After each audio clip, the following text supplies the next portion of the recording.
There we go. Don Demcsak. I'm from Dell EMC, Professional Services.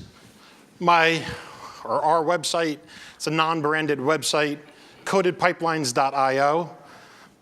My email, if you need to get in touch with me, Twitter, get me on LinkedIn, same thing. Unique last name. Hey, I just want to do a little PR for us, as he was just mentioning. Dell EMC, we're doing some unique things. Most people know us as the spinning disk company, right? Everybody has us for storage. Well, we do a lot more than that.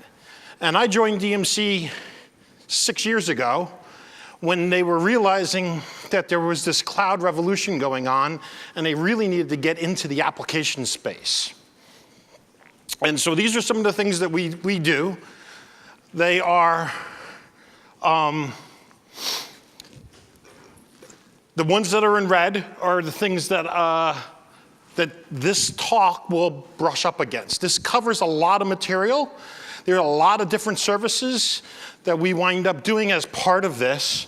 Obviously, we do all of these, but the ones that I typically focus on are the application-oriented ones. So the things like DevOps, process design, IT service strategy, application modernization, cloud-native apps, and the IaaS and the PaaS development. So the cloud, that's what we've been talking about, right? Why are we talking about service portals when we're talking about cloud? Well, everybody is kind of enamored with the cloud right now, correct? Cloud, isn't it beautiful? Everything should go to the cloud, right? A lot of CIOs I run into, we're going to move everything to cloud. It's going to make everything better. Is it? What is the cloud? To a lot of people, that's a lot of different things. One of my favorite statements about the cloud is somebody else's computer. Well, it's really more than that. It is technology, and obviously, nice shot of data center, but it's more. It's process, and it's the people behind it. So by focusing in on the cloud, when you think of it just as technology, you're really not paying attention to the thing that's important. The thing that's broken is our processes and how our people are thinking about things. Process. I get this question all the time from executives. Help me drive cost, risk, complexity out of my portfolio. And they think that by going to the cloud, that's going to solve that problem. But let's fundamentally look back at what's going on. How do we think we get new ideas into production?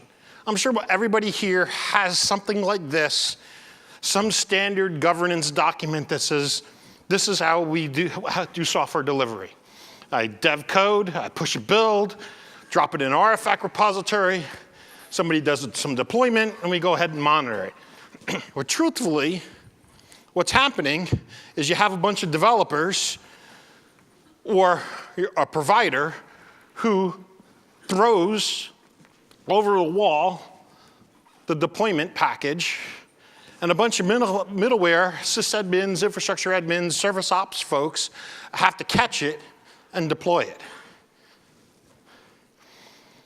Really, I got to provision a VM, I've got to configure the OS, I've got to install the components, I've got to configure some monitoring, and I got to deploy the application. At least that's what infrastructure thinks.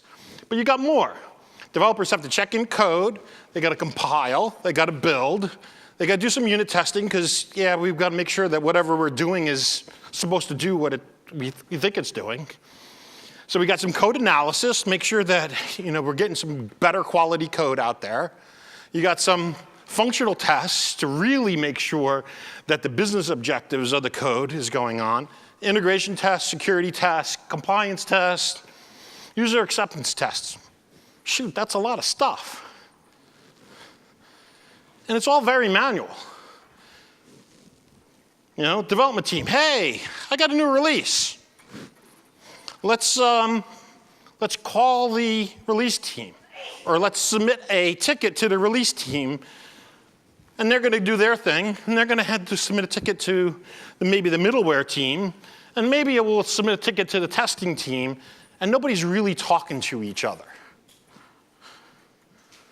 And we're supposed to get value out of this? I mean, the whole reason the IT department exists is because way back when, we actually provided better value than doing all of this by hand. Does that sound like you're getting value out of this now? Those accelerators, by getting things off of paper and into zeros and ones, they're all gone. Everybody's doing that. So if you're doing this manual handoff and you're not focusing on an end game, how does the business folks think that they're actually going to get value out of your IT department? This is a great TED Talk by Bill Gross. I love the quote here. Success is a company's ability to see the window opportunity and then capitalize on it. Is your IT department enabling that? Are you enabling your business folks to be able to capitalize on opportunities? Probably not. Typically, I see something more like this. Hey, you know what? I want to get the latest iOS. No, you can't have the latest iOS. Well, you know, I want to get the latest sales figures. No, you can't get the latest sales figures. Don't you know, the quarter closed 2 days ago. It takes a week for the data to get out there for the reports to get in. I want the latest Windows. Hey, the Mac stuff just came out. I want to get High Sierra. No, you can't have High Sierra. It's going to be forever before you can get that. And we always answer no. No, no, no. That's because we treat it as a cost center. And our business colleagues, they're starting to call us, or have been calling us, the Department of No. Does that sound familiar? No?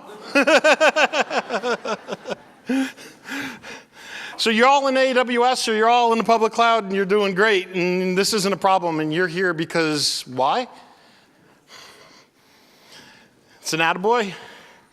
No, we all suffer from this.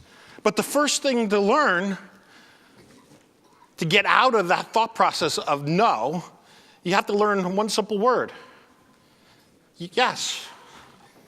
Yes, I could do that, but it's going to take this, that, and the other thing. What's the business value of me doing it? Can't have that knee-jerk reaction to say no. You have to think about yes. And that takes people. People are already doing their best. Problems are with the system. Only management can change the system. Edwards Deming, great comment. And I had one of my CTOs, a major global bank, had this statement: we're going to make IT great again. Nice thought process. Well, how are we going to do that? We're going to do that. A lot of clients go, hey, we want to create our own IT self-service portal. And this is where this conversation starts. So what are the key benefits of a service portal, self-service portal? I want to change the perception of IT. Hey, I don't want to be the department of no. I want to be the department of yes. Make it easy for me to be able to go and acquire services. Advertise that IT is open for business. Modern and productive employee experience. Enabler for overall service. And buy some time to get our house in order. Make it look pretty. It still might be manual behind the scenes, but at least it isn't email. At least it isn't somebody calling somebody. And this is what we did within the EMC. Before we were purchased by Dell, we did this. We did this internally. So this is part of our EMC IT proven story about things that we were doing. You want to be able to order a laptop. You want to order some IT services, voicemail, create a distribution list, all that sort of stuff. You go to the IT service portal and be able to do that. So most companies, they're interested in doing this. They're going to look at what are the things that are costing me a lot of time and money, and I want to automate them. So a typical IT service request for a VM. Add a CPU to a VM. You know, like a requester has to submit something in the remedy. Request they add the CPU. Production support has to get notified. They have to make a decision if it warrants it. The capacity team has to get involved. Change management team has to get involved. Production support team. It's a lot of work. You know, you got the manual validation, manual analysis, manual notifications, all these different processes, wait for change management. We have, you know, let the app owner know, manual update, and then at all the end, request and notify. So traditionally, we try to go in and say, okay, we're going to automate this. We're going to automate the pieces that can. We're going to wait for change management, because there's a bunch of waits, and we're going to automate the updates.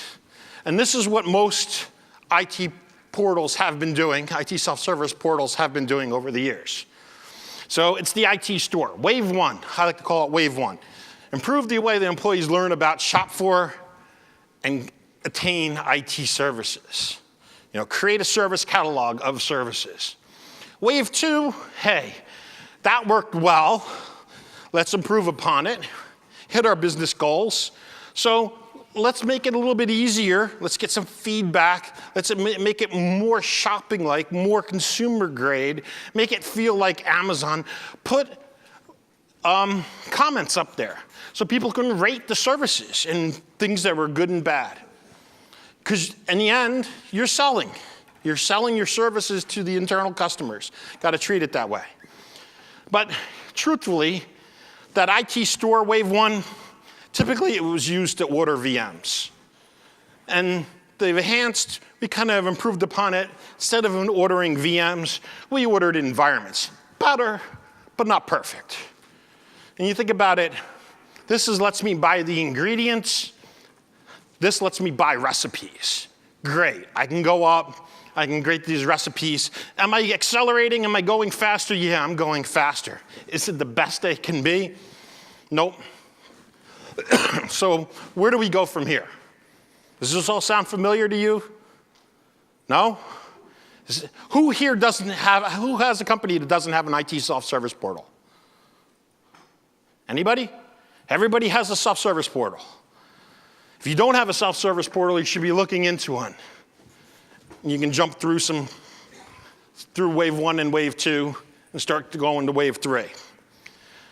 So help me execute at the speed of business with the resiliency and quality. So we were talking about continuous delivery and continuous integration before. Evolution of IT consumption, your traditional approach, your applications, request ticketing system that we were just talking about, component event management, infrastructure hardware. That was like wave one. IaaS, more like wave two. Applications as services, database as a service. Service consumption, we're consuming not just VMs, but the applications or the specific types of VMs, database servers, web servers, that sort of stuff. Service management and cloud infrastructure, and then we said, hey, this is awesome. Let's take it up a level and do PaaS and cloud native, which you've seen a lot around here. Service consumption, platform as a service. And then relegating IaaS to more to thinking of it as a service consumption and service management in the cloud infrastructure model. Great, this is a great idea, making things better. And then we're going to catalog our service portal, my IT as a service. We're going to put that into my self-service catalog. Group like this: security services, your infrastructure services, your platform and your data, application services, and consumer services. Great. Where's the value? Where's the business? Where are you making money out of any of these? We need to make some unicorns. We're thinking about things in a very siloed, very IT-centric view. But we need to make unicorns out of it. We actually have to help our business people become the next big thing within our company. So that requires transformation. Transformation, insight and growth, speed, agility, complexity and cost, and the digital experience. A lot of the themes that you've been hearing today. IT transformation, crosses over a couple different areas: digital experience, complexity and cost, speed and agility, digital transformation, a little bit on below, and of course we've got the workforce transformation. So why are we transforming if we're so good? Well, this is why. We have a triple threat to being successful. The number one thing, the number one job that you have to remember that you're doing for whatever your employer is your job is to bring business value.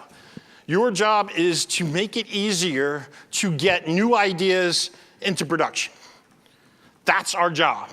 And the things that are blocking us along that way are overloaded teams, lots and lots of technical debt, lots of inefficient processes. And what we have to do is stop thinking about stuff in terms of our individual silos and start thinking about things in terms of business value. It's about the app. It's not about your infrastructure. It's not about your network. Sorry, that doesn't bring the money in. The apps bring the money in. The apps are the reason why you are out there doing all of this work. Now, infrastructure is required. App without infrastructure is useless, but an infrastructure with an app without a proper app running on it is just as useless. So we need to align to make sure that we're delivering both at the appropriate times. So that's based on creating what we call delivery pipelines. So change goes in, get some code analysis, run some security tests, you have change control gates, you have different stages, dev, stage, UAT, and then production, the control gates themselves. And this all looks like a model, but there's no reason why you can't convert this to a full-blown orchestration and orchestrate all of these tasks. And not just the dev tasks and the QA tasks and the DBA tasks, but orchestrate the security and governance and compliance, validation and verification tests. There's no reason. Most people, I was just talking to somebody earlier today. He works in the security side of the house. Did you know there's a Jenkins plugin to run your OWASP tests for you? There's no reason why you can't run the OWASP test every time somebody checks in source. There's no reason why we don't. The reason why we don't is compliance doesn't think about it that way. Security doesn't think about automating this stuff. And that's the only way that we're going to get the velocity that we're looking for. So let's take a look at this. Back to the original automation approach. How can we rethink this? How can I get this into a pipeline? Well, I've got this analysis stage. I've got an approval stage. I've got an update stage. I can create a delivery pipeline based on those stages and control gates within there. So I can do my CPU analysis. So I'm doing the exact same things that you were thinking about automating, but I'm pulling together as an orchestration for a pipeline. So with that in mind, where is developer productivity and IT self-service portals going? Well, we're going to enhance the developer experience. We need to be able to get our IP out of our business people's heads and into production as soon as possible. So make it easier for developers to get their job done. Obviously, make sure that the employee experience, and enhance that, become the face of IT. Make sure that you're trying to change the corporate culture and service automation. Everything that you do has to have an API behind it, and not just some complex API, but a domain-specific language to go around that API to make life easier, because you need to check that stuff into source control. It's not about scripts. It's about defining how you want things to look in a language and checking that into source control. So, as I said, self-service portal needs to change from silos to delivery teams. You're not in infrastructure anymore. You're part of a delivery team. You're part of an application team, application delivery team. It isn't solved via technology. It's solved through the people and process. You create a culture. So wave 3. Change the culture. That's what Wave 3 is all about. It is the face of your company. I have a big brokerage firm here in the area, and that's what they're doing. They can't hire and retain good workers, good IT workers, because their processes are so bad.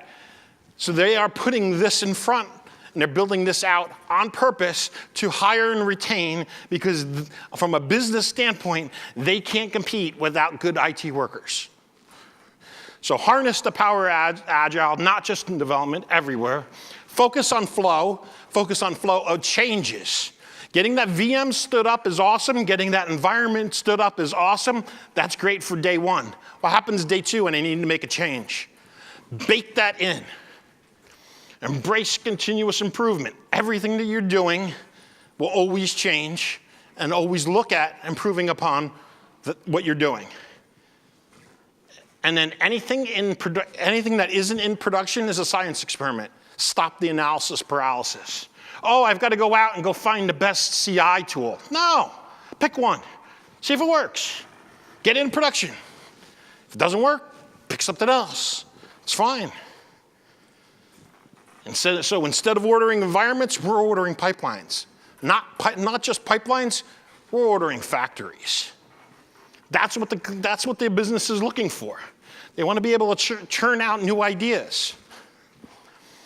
So change management itself, you're going to have to take a good hard look at change management and change that.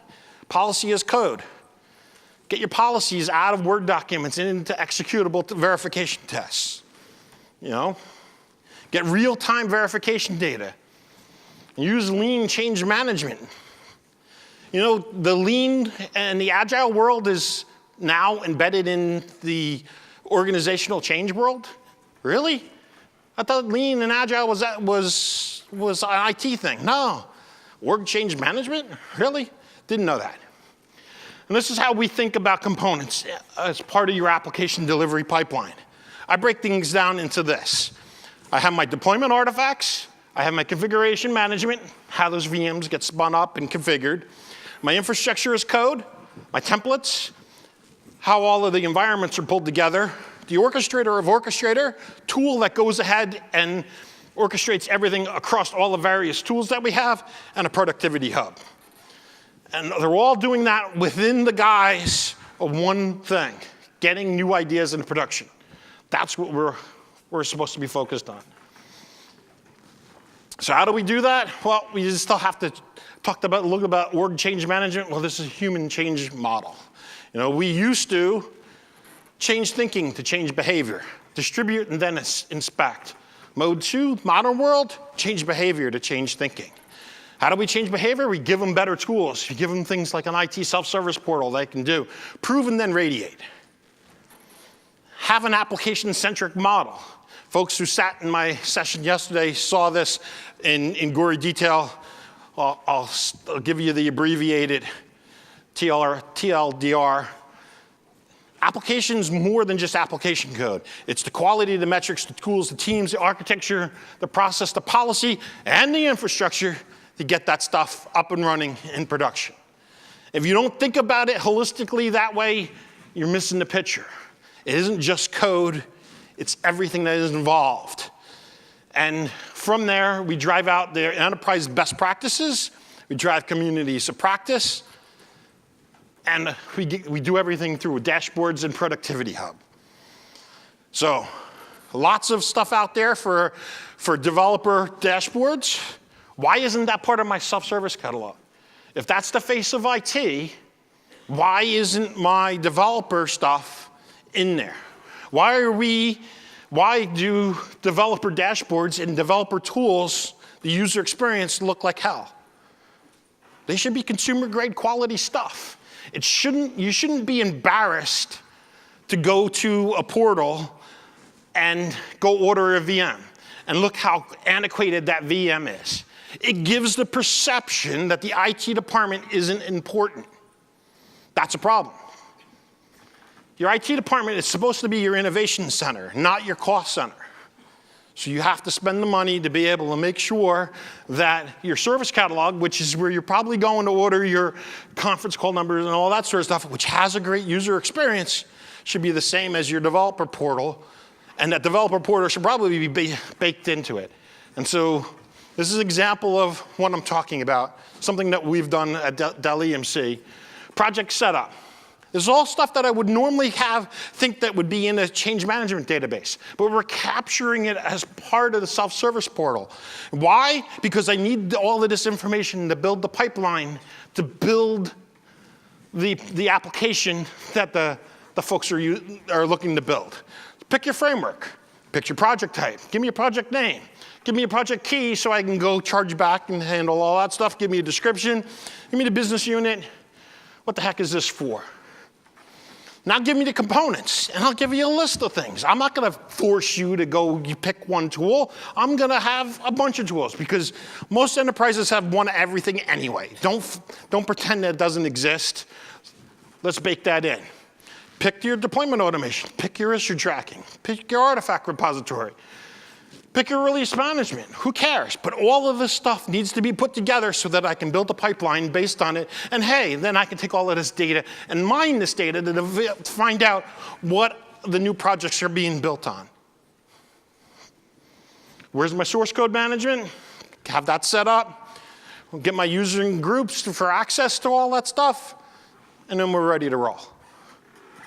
Now I have all of that data. I can build the pipeline. It's focused on getting new ideas into production, and we're good to go. Now, with all that data, I can put together a dashboard and have multiple views.